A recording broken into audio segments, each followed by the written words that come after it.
I was sick, and you looked after me. I was in prison, you came to visit me. Matthew 25, verse 36. This is the mission, is to go into the prison and to minister to those who are in need in the prison. Next. The chain of command in the prison. In the prison, there is a chain of command. There are people who are responsible for the prison. You have the superintendent. The superintendent is the one in charge of the whole prison. He's in charge of the whole prison. He's in charge. He's the headmaster. And you have the deputy of operation. He's the next person who's in charge of the running of the prison. He knows everything that's happening in the prison. And you have the director of treatment. He's the person who's in charge of programs. In other words, like the prison ministry is part of that program. So he has to know, who's coming in and into the program. But in the director of security, you also have the chaplain. The chaplain is the key to letting you into the prison. Although the director of treatment approved it, but the chaplain have to bring it to him. In other words, if we're not good with the chaplain, you're not getting in, because the chaplain run the whole, ministry. So the one that I do know, they are pretty good. They are pretty interested. I had one he'll bend over backward to go into the churches to train you to come into the prison. All right, so he's the one that's in charge of letting you into the program. Give you even if you approve, he has to give you a time slot. And that's when we're talking about that later on, the time slot. The director of security, he's in charge of security. In other words, he's in charge of you doing your background check, checking if you are qualified to come in. Everybody that's coming in have to do a background check before they go into the prison. Shift commander, in charge of the daily shift. Now, this guy is also key. All those people can say, okay, it's good for you to come in. All of them can say, yep, you're good. But usually you go in the afternoon. So that's mean the shift commander for the 3 to 11, the captain who's in charge of the 3 to 11, he has a powerful word on when people are coming in.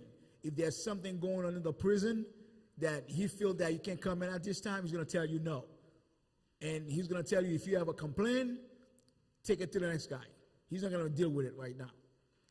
And if somebody's going to kick you out to that day, most likely it will be that guy. The shift commander for that shift. So everyone have their part. Next.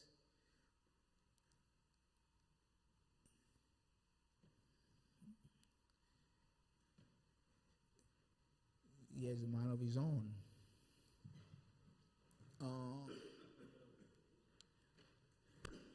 Okay, I'll keep looking this way. Okay, who are they? Now, those are the people that you guys in the prison ministry, those are the people you're going to be going into to see. Massachusetts population. Okay.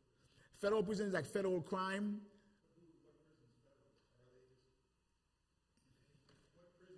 Oh, what prison is the federal prison? Well, for example, if you rob a bank, if you anything in the government is considered federal crime. Like if you looked at the marathon bombers. Now, this is very tricky. The reason I believe they put it into the federal, because Massachusetts doesn't carry the death penalty within the state crime. But in federal crime, death penalty on the table. If they had charged him under Massachusetts crime, state crime, they wouldn't be able to do that. So that's the difference between state and federal. So you have the state, there's how many people, 9,200 in the state, and you have county jail, well, over 9,000 people in county jail. Everybody know what county jail, who goes into county jail? Usually small crime goes into county jail or small time. If you're doing a 3 months bid or 6 month bid, even a year bid, okay, a year to 2 year bid, you go to county because it's less time. They don't have time to waste going sending you to the state. But also, everybody who's awaiting trial, if you get charged with a crime and you cannot bail, they don't give you bail, or even if they give you bail, you cannot afford to bail yourself out. You stay in county doing all your trial. And if the trial takes 2 years to go through, and at the end of the 2 years, they find you guilty and they give you, let's say, 3 years, they'll give you 2 years time served because you were in the county doing those 2 years, and the 1 year, you serve your 1 year and then you're out. So that's the difference between state and counties. Next. Race count. Give me 1 second. What I'm going to do, if you're going to do it here, I'm going to take myself off Zoom so I could see a bigger number. I can't see the big numbers up here. So I'm going to minimize. I think I'm going to minimize my Zoom and then go to the. Okay. Race. This is the population that's in the prison system. You have, in Massachusetts, this is just for our state, about 3,000 white, 2,000 black, 2,000 Hispanic, and 200 between Asian, Native American, and other races. So white is 42%, black is 28%, Hispanic is 26%, and others is 4%. Now, what do you see in those numbers? In those numbers, you will see that the minority, there's more minority in prison than any other race, than white. Because if you put the, if you add them together, if you add the Spanish and the black together and the Asian, it's come up to almost 48%. 58 something, 58%.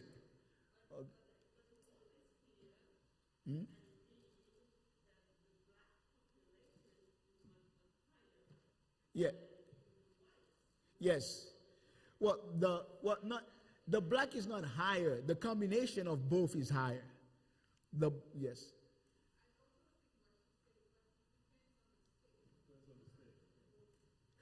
Well, not really on the state. In general, the minority numbers is higher than the white number because they put every non-white, all non-white are considered minority. So if you put all the non-white together, the number outweight the white. That's throughout the whole country.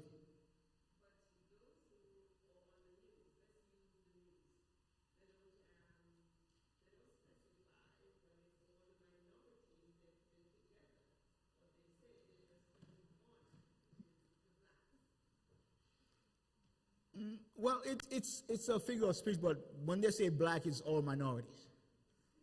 It's all minorities. Minorities are because this is the thing. If they're going to speak about a specific race, then they'll say, if they're talking about a specific crime, they'll tell you black or Spanish. But if they're talking about minority in general, it's all minority. It's black, Spanish, Asian. It's all minority. So now that's how it is specific. Next, the purpose. Why do we do prison ministry? The purpose of prison ministry. The purpose is to present the gospel of Jesus Christ, to share the love of God, to express the meaning of faith, to show the power of prayer, to present the Bible as the full and complete source of spiritual guidance and the guide for practical godly living. The last one is very, very important. The last one is very important because what happened is that, unfortunately, right now, there is not a 7-day Adventist per se, a recognition into the prison system. It's the 7-day Adventists. If you're coming in, you're under the Protestant umbrella, because in the prison right now you have the Catholics, who is very big. You have the Muslim, who's very big, and you have the Jehovah's Witness, who is very big, and then you have the Protestant, who's very big. So if you're coming in under the Protestant umbrella. But also the other thing is, since you're coming under their umbrella, okay, a lot of them are not too, how could I put it? I want to be politically correct. All of them are not going to promote 7-day Adventists. In other words, they'll let you in as long as you're not promoting the Sabbath. Okay? So now, what we tell people is that we don't go in and promote the Sabbath. Okay? We don't go in and promote the Sabbath. And the misconception sometimes we have at 7-day Adventists, if we don't tell people about the Sabbath, it's just like we're not telling them about the Sabbath. If we don't say the Sabbath, we don't say Saturday, it's just like we're missing, we're not true to ourselves. But if you're giving the Bible, if you're presenting the Bible speaks for itself. If you're presenting the Bible and you present Jesus to them, the way of life, guess what? They're gonna come and ask you, why about this? How do you see this? Like me, I tell you this morning, I never represent myself as 7-day Adventist. But when they talk to me, they're like, oh, I didn't know that. Why is this? Why is that? They'll ask you a question that you'll be able to answer through the Bible. I'll give you a quick example.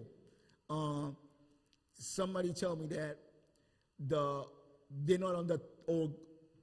Since I said we believe in everything in the Bible from the beginning to the last, everything in the Bible, he said, well, the Old Testament doesn't apply anymore. And I said, really? And he's like, yeah, we're in the New Testament. Jesus is the Savior. Jesus is the Lamb. I said, great. I'm all happy for you. I said, well, tell me something. You following Jesus? He said, yeah, I'm following Jesus. Jesus is the man. I said, if you're following Jesus, I agree. You're following Jesus, right? I'm not pressing on him for the Jesus thing. Yes, I'm in Jesus. Jesus is the man. I said, if you're following Jesus, tell me the things that you will no longer do because you're following Jesus. Tell me the thing you will no longer do because you're following Jesus. Jesus is your Savior. He said, well, I'm following Jesus. I will not steal. I will not kill. And I'm doing one of those in my fingers. Steal, kill. And I'm like, he's like, what are you doing? I said, I'm counting the commandments. He said, but when I'm not. I said, whoa. He said, I'm not. I didn't say it. You're saying it. I'm not talking about commitment. I'm asking you what you will not do by following Jesus. And you reciting me the commandment. He's like, oh. I'm like, I said, where do you find the 10 Commandments first? Not in the New Testament. God gave it in the Old Testament. He's like, oh, I guess I go back and read it. I said, yeah, go back and read it. So those are the things, you see, you don't, and I didn't even mention the 7-day Adventists. It's the thing that the way you approach somebody, the way you give them the whole Bible, they'll be able to get the message without you presenting the church instead of Jesus Christ. Next, any question on those? No. Next, qualification. Qualification, the number one, no criminal record. If you want to be go to the prison ministry, no criminal record. Because, and even if you're going to visit a prisoner, I tell every church, everywhere I go, even if you're going to visit someone, make sure you do your own background check before you go into any prison. It doesn't have to be criminal. You could have a warrant for a speeding ticket you forgot to take care of. On the spot. I've done it. We've done it. Somebody came to visit someone, give you his information, his name, all that stuff, address, and we go in the back. We have access to all this information. We put your name in, check you out, and then, oops, there's a warrant for your arrest. And we'll tell you, oh, no problem, ma'am or man. Just wait. When your turn comes to call you, we'll call you to go in. So you just sit there and waiting. And as you sit there, and then we don't do it. We call the town cop. We tell the town cop, we say, hey, we have somebody have a warrant, blah, blah, blah. Can you come and get them? And then they'll come and, ma'am, sir, I'm sorry. You have a warrant. Let's go. So that to prevent that, I tell people, check your record first. Go find out that there's nothing outstanding on your name. And then sometimes we forgot. Hey, I had a speeding ticket that before I went to the military, I had a speeding ticket, and I forgot about it because I was just about to leave. I forgot about it and went by. And I came back one day. I was in town one day, and pulled me over with my friend.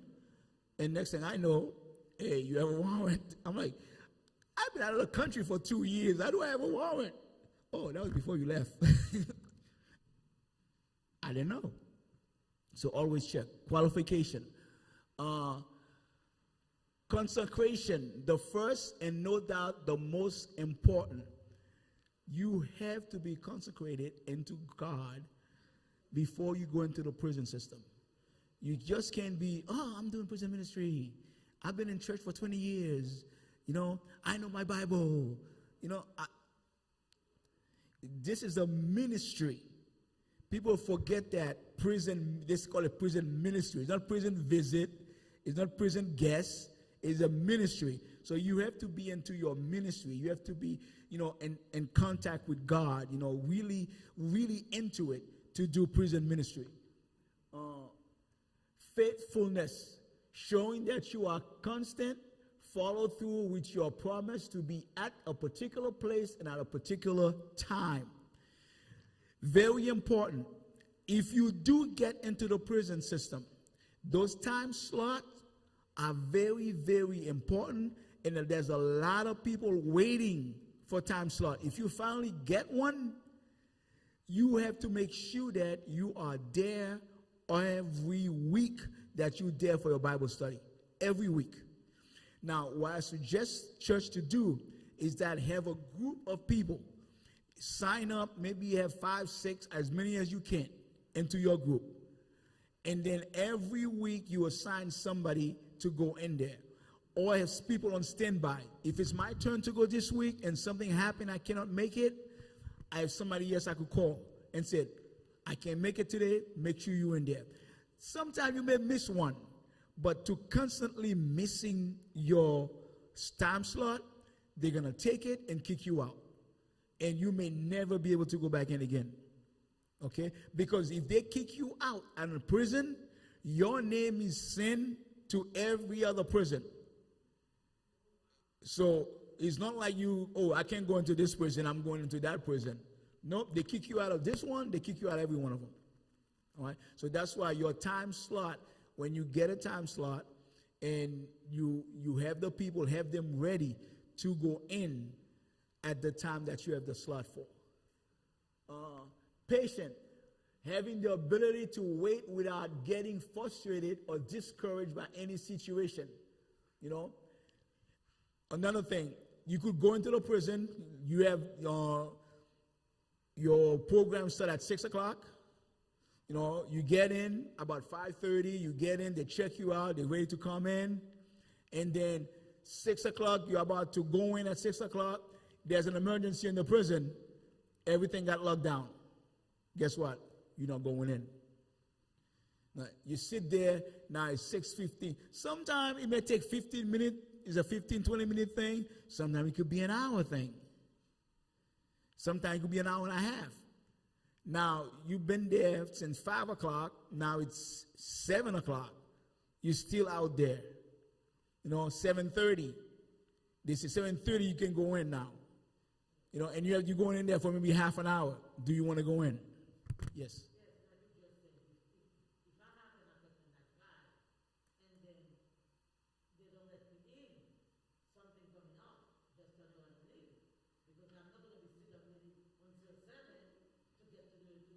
But you don't know that. You don't know it's going to take 7. It may be... Yeah.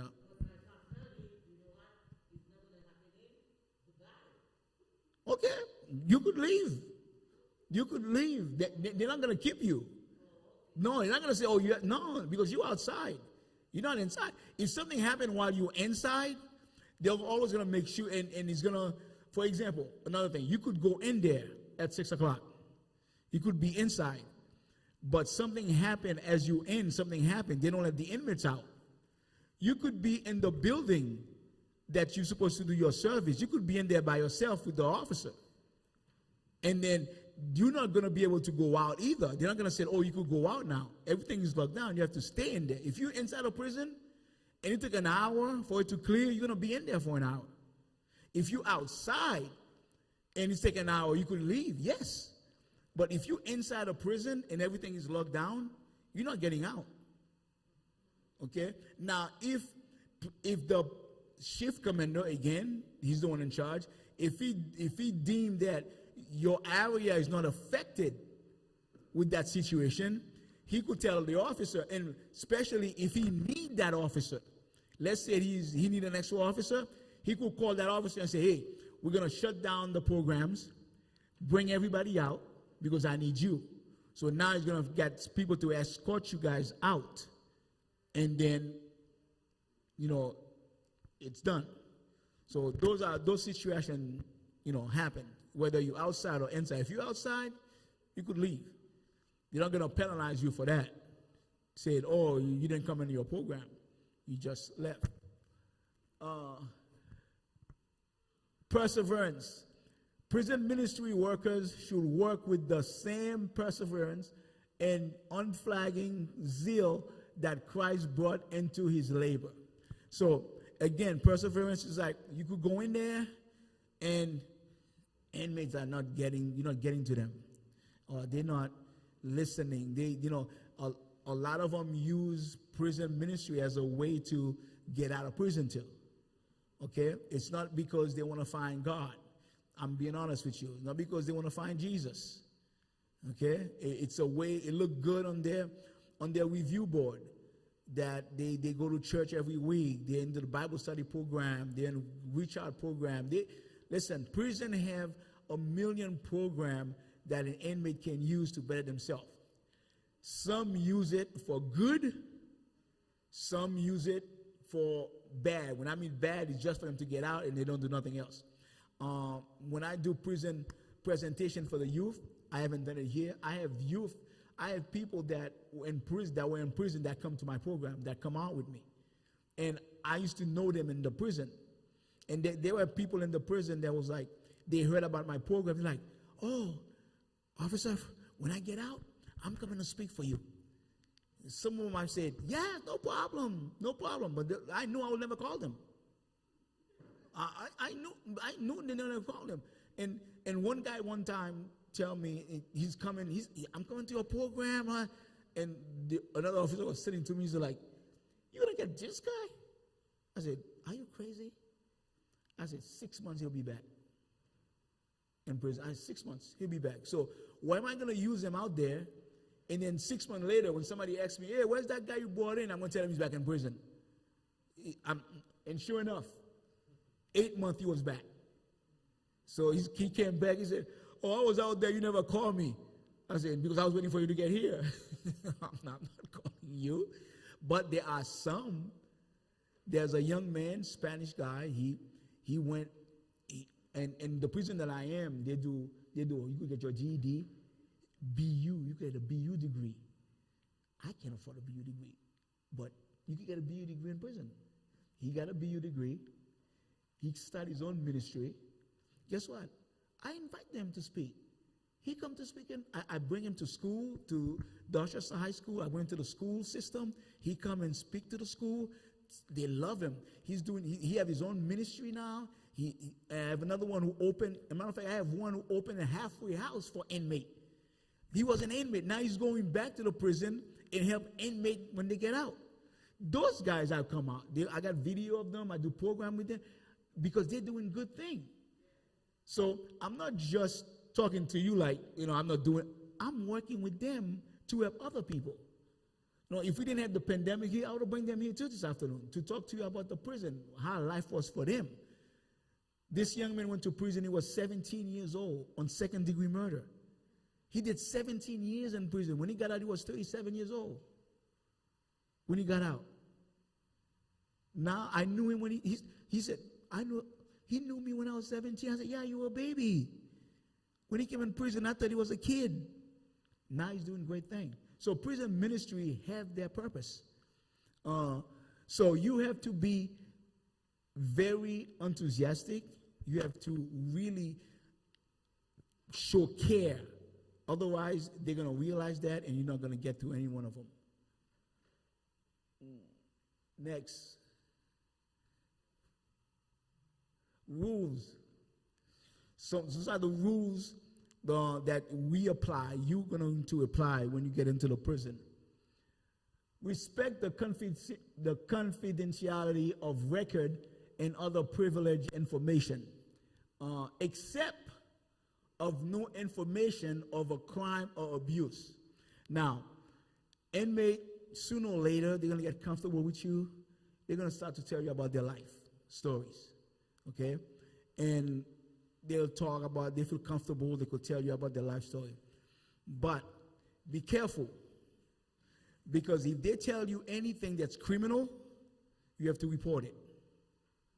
If there's no confidentiality, if they tell you that they killed somebody in the prison, you have to report it. If they tell you how they're beating up people in prison, you have to report it. Okay? Anything, if they tell you about old crime, if they tell you about they killed somebody 20 years ago that nobody will know it was them, you have to report it. Any criminal act that they did pass, you have to, there's no confidentiality in that. Yes?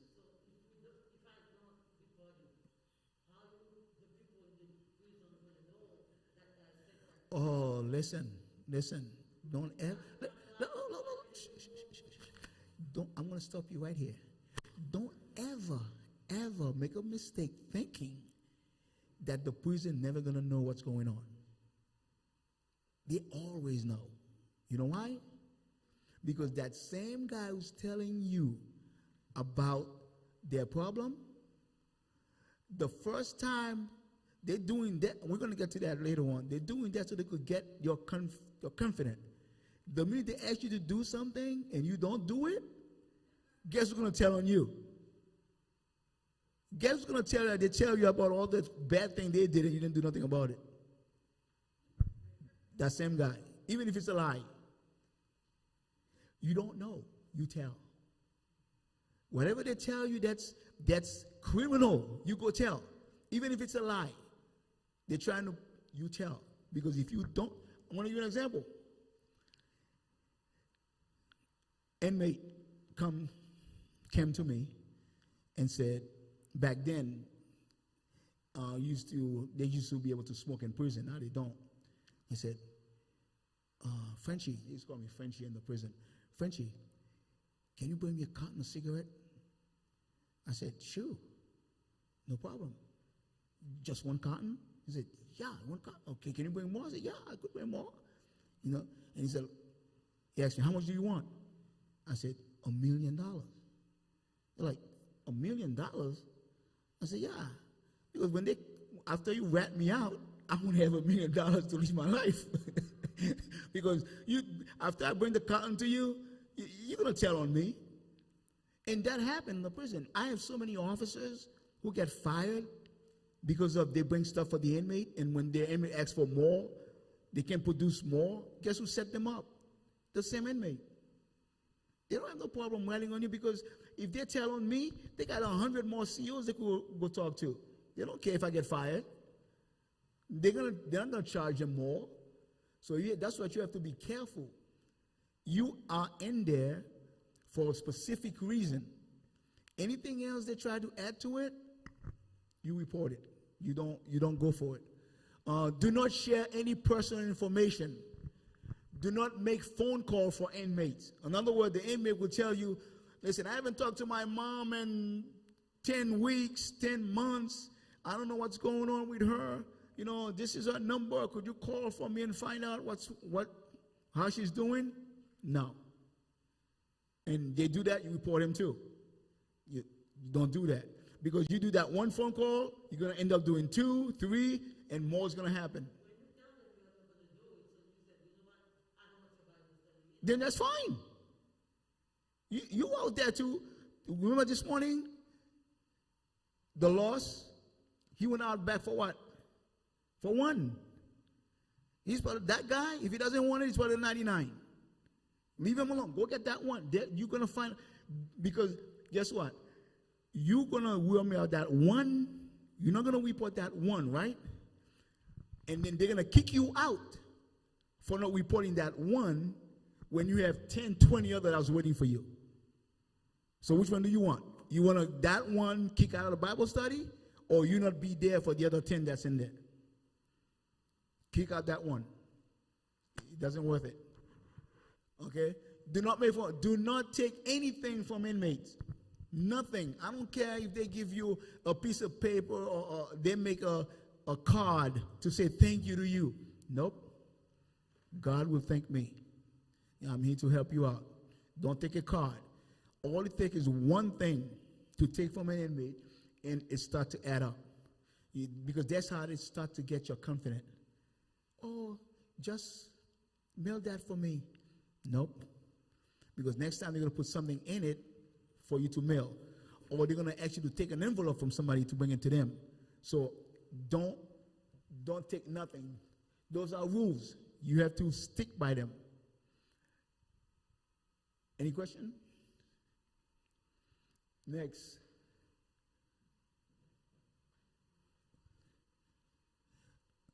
If there's anybody on the Zoom line that want question, can you guys send down to me? Let me know. I don't know if you have a mic. You could ask me. Appearance. Appearance. Dress simply and appropriately. When you go to the prison system, it's sad that we have more reverence in our way we dress going to the prison than we do come to church. But prison are very, very strict in their appearance. Be simple, okay? I remember one time I wanted to make a point about how some youth was talking about, how people talk about come as you are in church. It's not about what you wear. Come as you are. And I'm always telling them they don't understand that come as you are in the Bible thing. It has nothing to do with come dress any way you feel like it. But to make it a quick point, I'm like, I said I gave them my back. I said, because I don't want anybody to think that I'm talking about them, a specific person. I said, if I take all of you guys right now, men and women, put you in a bus and go to my prison right now to go visit criminals, supposed to be criminal, inmate, bad people, 99% of you won't be able to get in. Just because of the way you dress right now. But you're in church that way. So we have to understand reverence to God. It's not about come as you are. It's about being properly as you are. So dress, no short skirt, low-cut cleavage shirt. Sometimes people wear shirts that are too cut, short sleeve shirt, skirt that are cut too high in the back or too high in the front. All of those things are not permitted to go into prison. Excessive amount of jewelry. when you wear too much, you like, you wear so much that you're like, I don't know what to call it. That's not acceptable. No open-toed shoes, like flip-flop, stuff like that, you don't wear. General rule of thumb is not to expose your body. In other words, just think of it as not exposing your body. You know what you're wearing. There's a lady that was mad at me one time because we couldn't let him come in. And we're like, listen, you were at home. You choose your dress. I didn't choose it for you. And you know the rule, and you choose not to obey it. So what do you want me to do? And when you do that, you put your whole team in trouble because now your team won't have to go in without you. Okay? And if you try and give them a hard time, they may kick the whole team out. Say, okay, nobody's going in. Everybody out. So you have to understand the position that you're putting the officers in. Now, remember, not all officers are great. Not all officers are bad. If sometime a guy come to work that day, he's already in a bad mood. Don't add to it. Whatever he said, yes, sir. No, sir. And if you don't feel like he's in a good mood, you say, okay, you know what? Let me speak to your supervisor, to the shift commander, and say, this is what's going on. Let him take care of it. Don't go into a chit-chat with the officer. Don't be going off with the officer. It doesn't work. Next. Any question?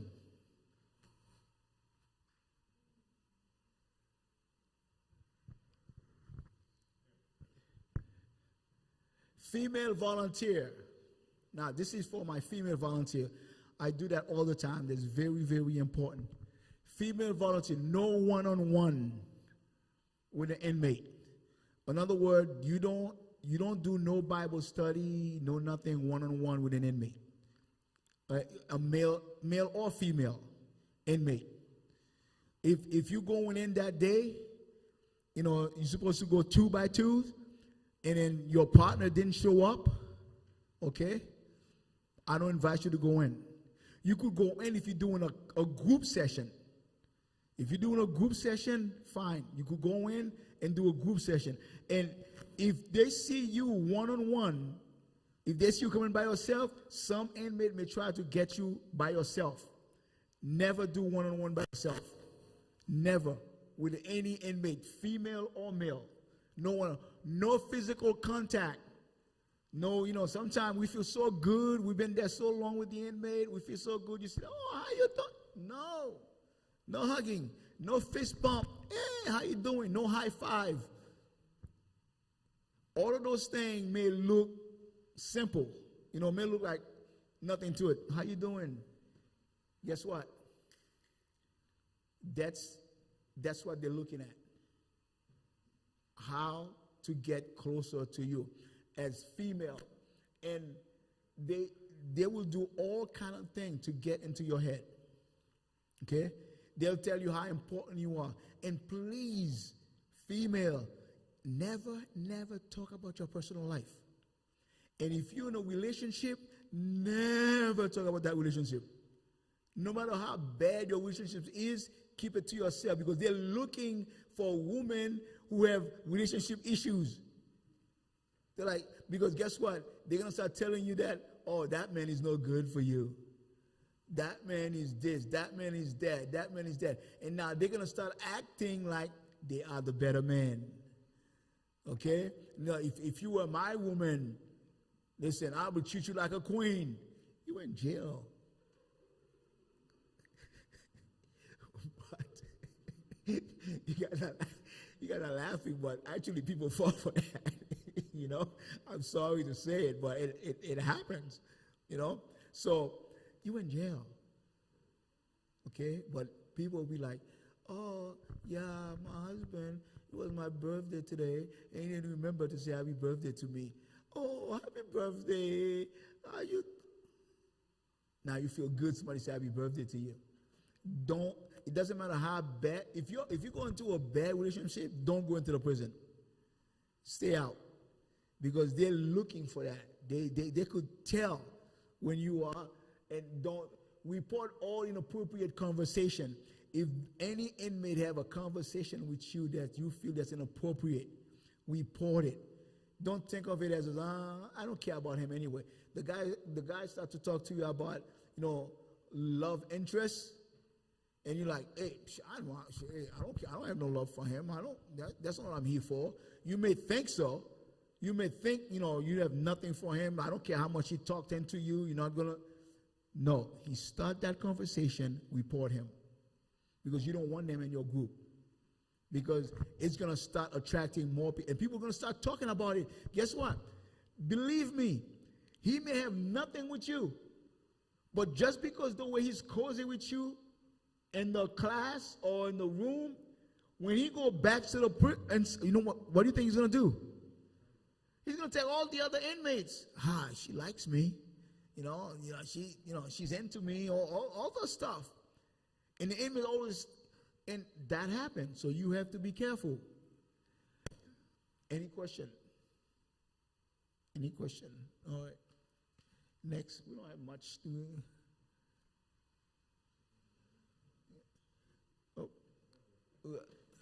Responsibilities. Always be honest. Always be honest with an inmate. Treat an inmate with respect.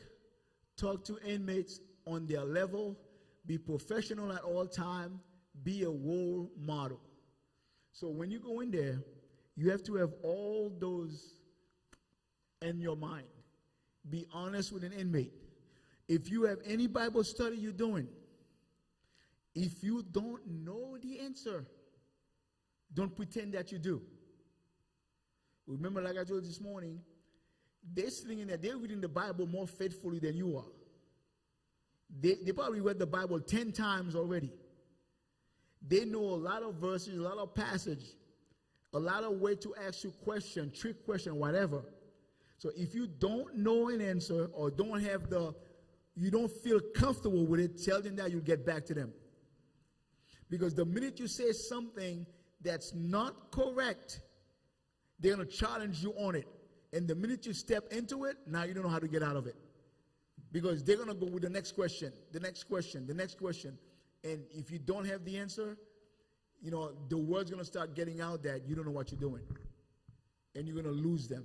So it's better to say, listen, I didn't think of it that way. Let me find out for you. Let me do the research, and I'll get back to you. That way you're not corner yourself not knowing how to answer someone. Treat them with respect. Don't think anybody is less than you are. Don't think because they're in the prison that you're better than they are. They're there. They know they're there. That's their reason they're there. You came in to help them out, to give them Jesus Christ, to give them the message. Do what you came in to do. Don't think that because you're going to find. Listen, there are doctors in prison. There are engineers in prison. There are great mechanics. There are all kind of people in prison. And the prison that I was at, 80% of the work that does maintenance or that, who do you think do it? The inmates. Listen, if I have a pipe busted in my unit, an inmate come and fix it, and that guy was good. He comes in, he knows everything. And you see the supervisor, usually a maintenance correction officer, he's like, you got this? Yeah. And he leaves. Every morning, I'll give them the sound, the horn for work. They go in the maintenance, they take their slips. There are slips there of jobs.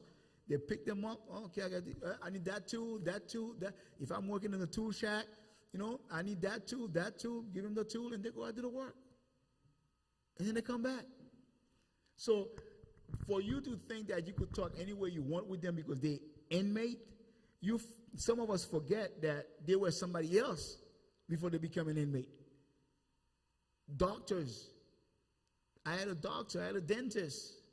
You know, they do bad crime, but so when you come and talk to them, they're already talking in an intellect level that you don't know. So, and when I mean by respect, doesn't mean that you bow down to them. You show them respect just the same way you would want them to show you respect. Like they say, respect given is respect earned. So you give respect, you get respect in return. Be professional at all time. All right, be professional at all time. Stick to what you came in for. Be professional all the time. Don't talk about. That doesn't mean you don't, deviate a little bit, because we're human. You go in there, sometime you're going to have other conversation than the Bible.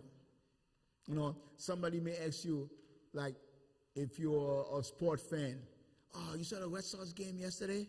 Oh, yeah, I saw the Red Sox game. Blah, blah, blah, blah. That's fine. You saw the Celtics game? Yeah, sport, like that. Even other things that everybody's aware of. Yes. Politics. I don't do too much politics because politics sometimes go crazy. But if they're saying, oh, you see what happened to the tax? You could have small conversation. It's okay, to have small conversation, but be professional about it. You talk about what you need to talk about, and then you move on. Be a role model. In other words, when you come in, they see you as a role model.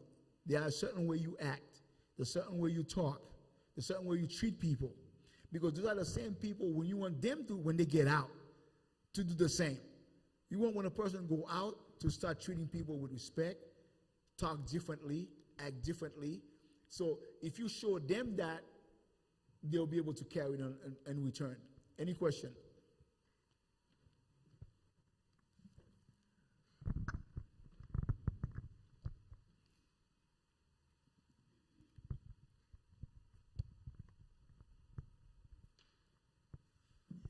Any question on the Zoom? All right. We're about to come to the end. Next step. So before we get to that step, so you guys get the idea of how to behave, how to dress to get in there, how your responsibility when you get in there, how to treat people when you get in there, all those behaviors. Now, when you get to the next step is to gain the interest and support from your pastor, church board, church officers. So I think you already have some of that here, okay? You need to have, like I said this morning, before you go do prison ministry outside, you have to do your own prison ministry inside, okay? All of you have to be on board inside. All of you, if you're going to have 5 people in the prison ministry, those 5 people are connected together. We're on the same page. We are bringing the same message. Whatever the lesson we are doing, we're doing the same lesson. You're not doing your version, my version, his version. So when you go in there, you go there on Monday, you said, John 3 verse 16 talk about this. And then you go back over there and say, no, you talk about, because they're going to ask you a question from the next person. So make sure you guys are on the same page, the same message. Don't have 10 different messages when you go in there, the same message. And so they all could understand that we have the same message. We're not giving conflict message, okay? And fellow church members, so get your fellow church members to get involved. How? They don't have to go into the prison, okay? There could be people that doing correspondent Bible study, okay? Correspondent Bible study. Pen pal, they call it pen pal. And even, we're not talking much about this right now, but even in pen pal, the same thing apply to you when you're doing pen pal that I just say right now. Nothing personal. When the guy writing you and he starts to get personal, that's when you end it. Okay? You don't become personally involved with an inmate that you're doing Bible study to mail. The minute it start getting to that direction, cut it off. Okay? It doesn't worth it. So the church could be having pen pal letter, people that write people in prison to help them out, people that help them when they're getting out, when they're getting out. And this is one of the things that I'm working on right now is the after prison. We give the person the message in the prison, he gets it, but when he get out, we're not there for him.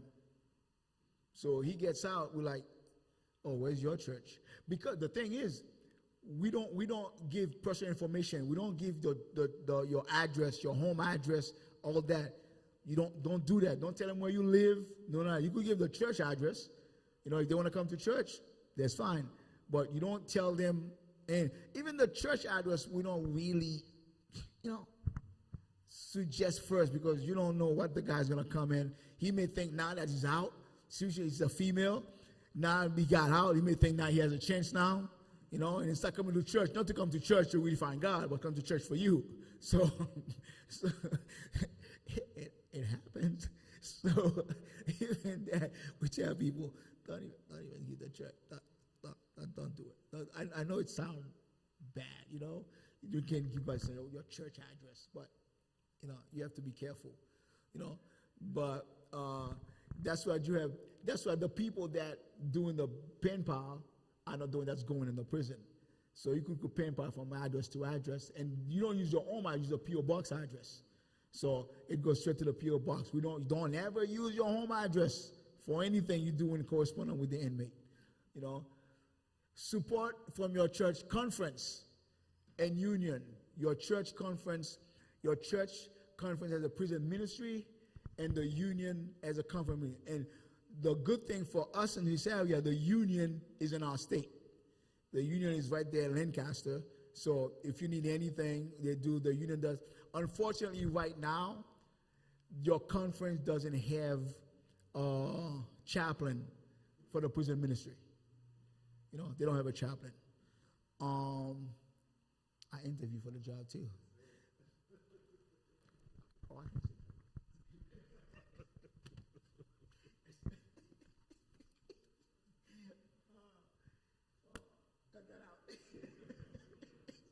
Too late.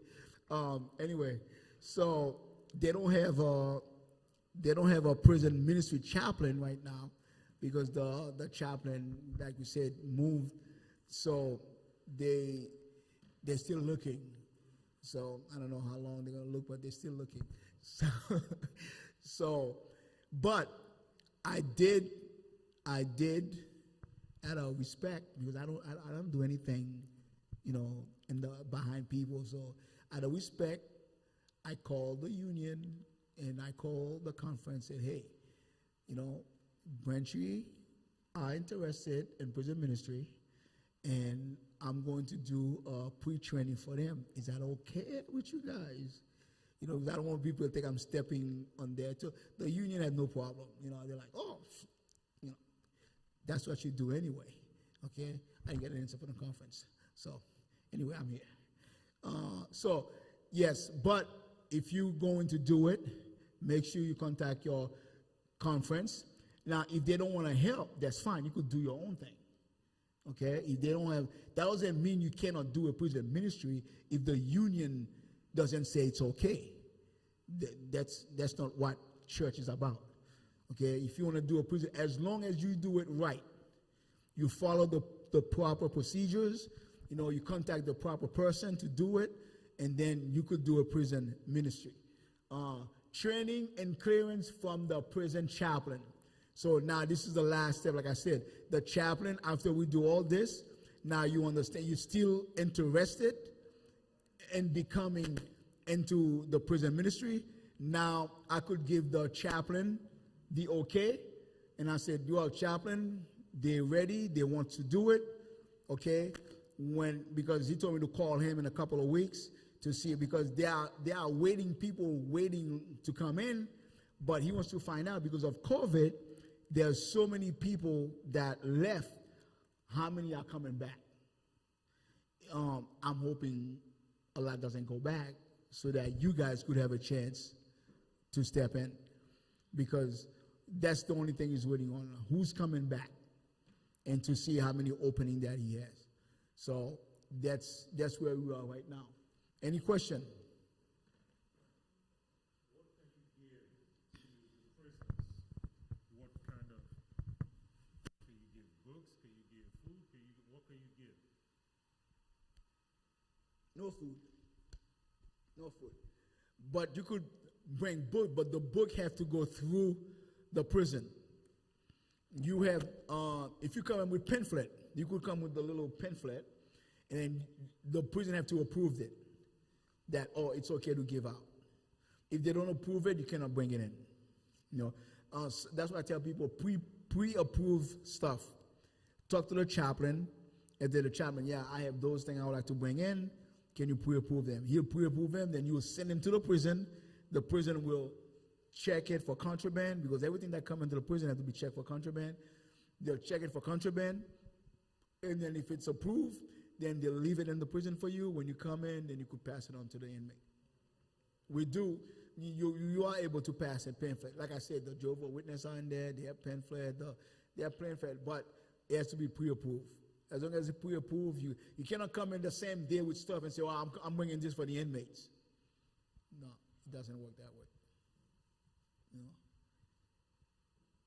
Any question on the Zoom? No question. Yeah, so basically, that's the basic idea of prison ministry. Okay, it's not that complicated. As a matter of fact, the biggest problem we have is we're not involved. You know, it's not like, you know, it's not there for us. Like I said, the Seventh-day Adventist is not into prison ministry. It's not. There are SDA in prison, right? Oh, yes. Oh, yeah. Yeah. Unfortunately. There was a guy in Walpole who was a federal prisoner. And he said he wanted to see an SDA pastor, and my bills started to go in there and visit him. Now, this is a famous story. Everyone knows, not everyone knows the story, but his name was Skip. William Skip Johnson. Oh, no. Yeah. Did you know him? He has since passed away. Yeah, he's dead now, but how'd he die? I think he had, I don't know. Anyway, I don't know how he died. I know how his wife told me he died. But I can tell you that he was in Walpole. He was a federal prisoner. He was going to be paroled, and so Bill needed a place for him to have a job. And I had a company, and he said to me, "Would you hire this guy?" I go, I guess. What did he do? Well, he was doing bank robberies, and he killed someone in prison. And I go, "That's good. All right. He's never getting out." I said, yeah. Well, I don't know, but I need to be able to put your name there that you'll have a job for him. I said, yeah, whatever, Bill. You know, I'm your friend. I'm going to do whatever you ask me to do. So I did, and then they called me. I filled out this paperwork thinking this guy's never going to get out of prison. And then a couple years later, one day, Bill says, I'm coming. I'm going to introduce you to someone. Okay. It's William Skip Johnson. He comes in. Yeah, big guy. Yeah, big guy. Yeah, he was a fighter. He was a weightlifter. And I go, and he comes in, and he had dark glasses on, he's acting all hard and everything. And he grew up Adventist. He had a long story about, he was Seventh-day Adventist in Oakland, California. He was in prison with Eldridge Cleaver, if you're familiar with. He actually had a fight with him, Eldridge Cleaver. He had he's since passed away. He had more stories, but he was a great guy, and it got to the point where I trusted him to the point where I would have him pick up my daughter at school and take her home. And people would say, "You're letting that guy?" And I says, "Hey, he's a man of God. He's a guy. He understands. He was a great guy." But he ended up going back and having, because he had a serious drug habit problem, which when I knew him, he was clean, but he got unclean, and people, they drag, he had, but Bill has some real stories, but he actually did but the thing is, what you're saying is when they get out, they need a place to go. And that's another ministry, is that nowadays people are reluctant to hire guys that just to get an out. And this was to the point where he had never had a job. He spent his whole youth in prison, get out. He would go back to robbing banks. He was a gang leader. He was founder of a very big California gang during the, if you remember Sin Q, a guy named Sin Q, and Patty Hearst, he protegeed Skip. He was Skip's protege, kinda, and he knew all these crazy people. But when he got out, he tried to stay away from them, but they found him. And the funny thing is, his brother was a big military Vietnam veteran, like a general or something. His two brothers. Growing up, he was a great athlete, great guy, but he needed a place to go. And when he finally came, I was like, yeah, he was great. He worked for me like 4 years, and then he ended up going back and finishing his time. But then he got out. But he ended up marrying a pen pal, It's the one thing he was telling Bill, I would never do that, and then he did it. And she lives in Taunton, and she's the one that called me up one day, says, he's passed away. She said he had an aneurysm or something. I don't know the true story. But, yeah, you don't have to tell me. But it's a great ministry. I never was in the prison ministry, but this was my prison ministry, is I had to hold Skip Johnson's hand for quite a few. He would call me all the time. I was his officer. He was in my unit for 2 years before he went back. He was in my unit for 2 years before he went back to Walpole. He was, every summer we used to put the ring, and that's when prison was a little bit more lax. We used to put a boxing ring outside in the yard, and he was a heavyweight fighter. He fought the heavyweight. Wow. He was big. He was big and strong. Yes. Big and fat. Yeah. Oh, wow. Skip Johnson. Yes. So, that's the thing also. Prison ministry, like I said, is what happened when they get out. You give them and God in prison, you give them the word in prison, and then, but unfortunately, a lot of us, it seems like we give it to them in prison, we hope they stay in prison. But because when they get out, now you go, now what do I do with this guy? Now what do I do with him? But that's what unfortunately, you have inmates right now who came out and start his own halfway house. Inmates. And I'm like, why can't we do that? What do we have for an inmate to come out? We give them the message in there, but when they get out, what do we do for them? But that's what I think prison ministry is, more than just going to the prison. It's a whole more than that. And if we done that, God would have been very pleased with us.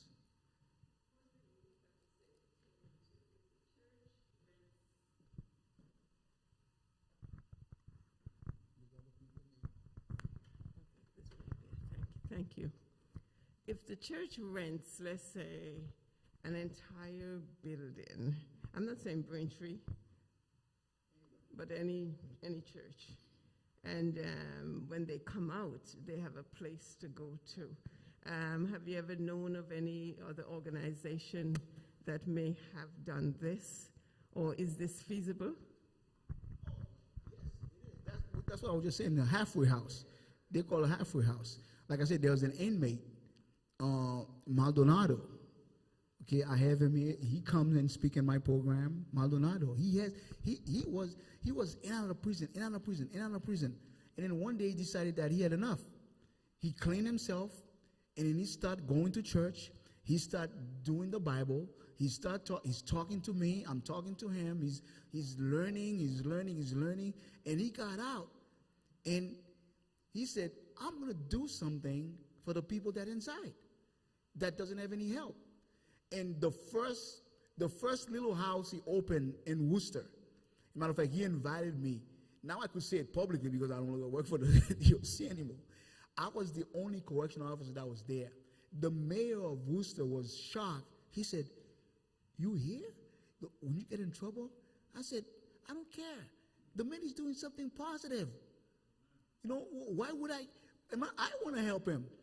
And I told him that I only help. Listen, I told him I don't do that for every inmate. But I could see the man was sincere. And he's been doing it for the past 10 years. Now, guess what? The prison are allowing him to go back into the prison to recruit inmate that's coming out so they have a place to stay. You know what I'm saying? The guy that was in prison got out of prison, opened his own halfway house. Now he's helping the prison who didn't like him. Now are letting him coming back in to help inmate. So we could do that. Government programs that assist. Do they have to go to a program? Government programs. that No. They assist. don't have to go to government program. Like they have to. They are. How could I put it? Guidelines.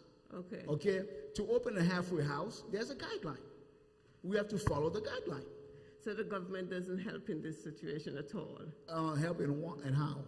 And financially? Yeah, financially. No, you could. Yes, there's grant. There's. That's what I want to know. Oh no, so there were grant programs. Yeah, okay. Listen, the government have all kind of money sitting around for all kind of things. You know, the thing is, since we are non-profit organization, and because a lot of time we don't want to ask for money because we think if we ask for money, they're gonna be telling us what to do. So we kind of stay away from that. But there are grant out there. There are money out there. There are way. Like I said, it's depend on what you want to do.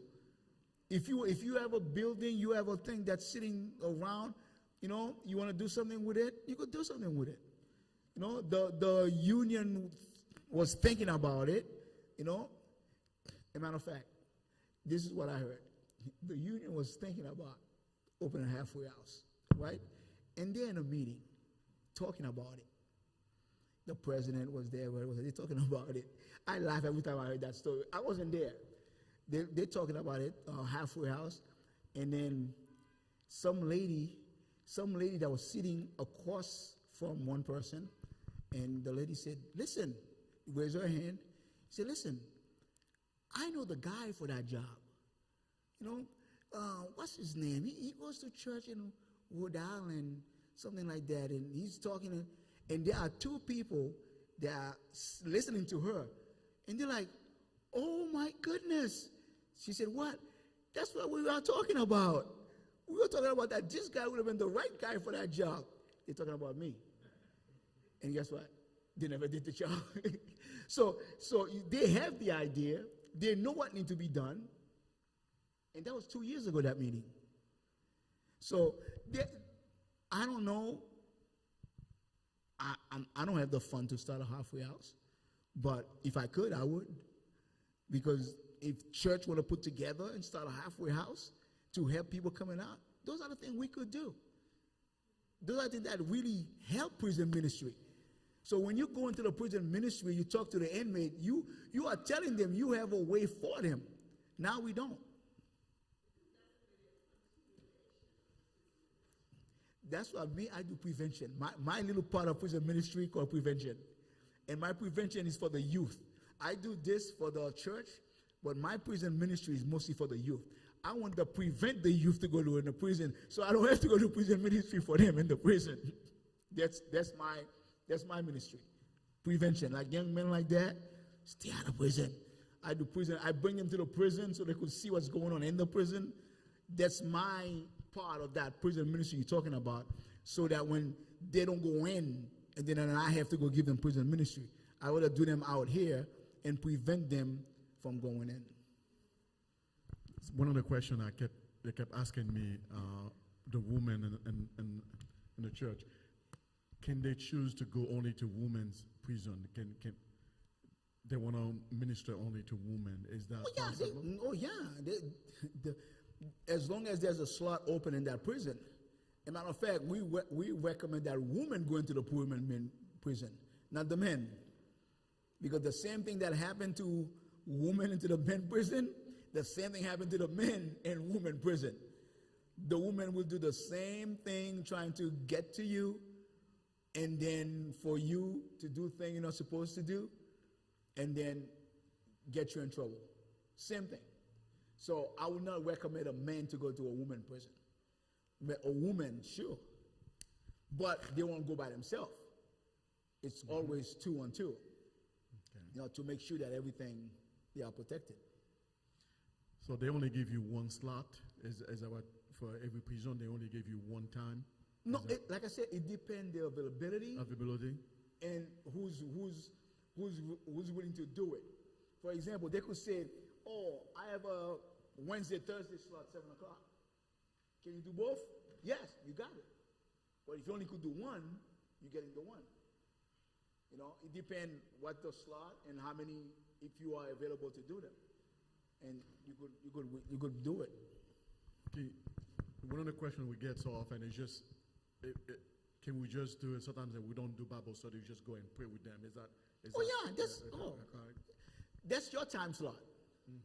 It's how you do it on that time. You could be going on that time, so it's a prayer night. All you do is pray.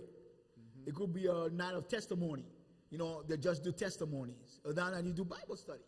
You control what you do during that time slot. Do they let you to have group meeting or just it's one-on-one? Group meeting. Group meeting? Group Bible study, yeah. Okay. Group conversation, all is group. Okay. There's no one-on-one. Like I said, some may try to get the one-on-one, and usually it's with the inmate, with the female, try to get a one-on-one Bible study or one-on-one talk conversation, trying to avoid that. Okay. Anything else? Tired?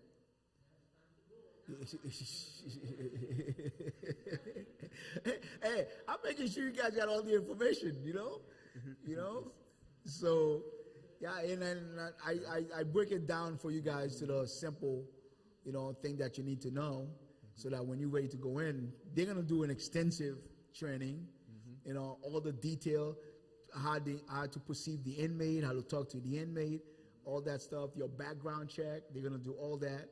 And then when you're all clear, they'll tell you what, training is done, you're all clear, here's your time slot, give you ID, your badge, your thing, and then your time slot. Keep that time slot, be sincere with it. Be there on time. Like I said, have more than one person on your group. So if one can't go, somebody else will go. Okay. If you miss your time too many times, they'll take it away from you. They'll give it to somebody else. There's always somebody waiting. Yes. All right? Thank you very much for him. I hope that you guys were blessed just as much as I'm blessed to be here. I have like you guys know, I'm partially in love with this church because my kids go here. Yeah, he's still here. He's still a member. He's not gone yet. No. I'm not in a rush to kick him out yet. Like I said, but at the same time, I'm proud. I'm like, he's doing his thing. And as parents, that's all you hope for. You did enough for your kids to be able to go. So far, I say, God, thank you. My first two, they're on their own. They're doing good. My third one is doing good in college in Vermont. He's a ski instructor. I'm like, how do you become a ski instructor? And I'm like, you sure? He sent me videos. That's what I said. He sent me videos. I'm like, oh, that kid is good. Oh, that blow me off, blow me over. All right, guys. Thank you. Want to close in prayer? Thank you. Yeah. Thank you. So thank you so much for coming. And we're going to see you again. Is that correct? Yes. Amen. Yes. I'm not going anywhere.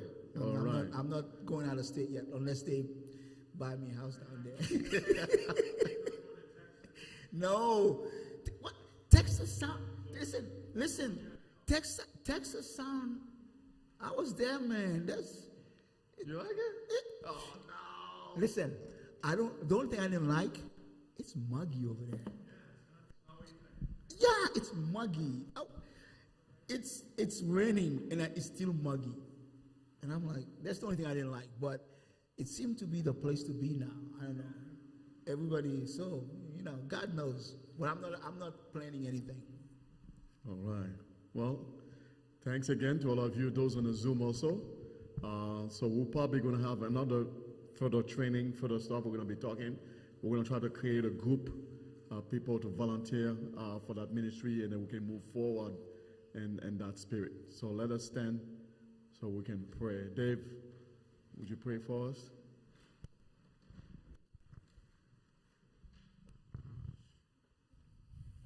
Heavenly Father, we thank you for this study this afternoon.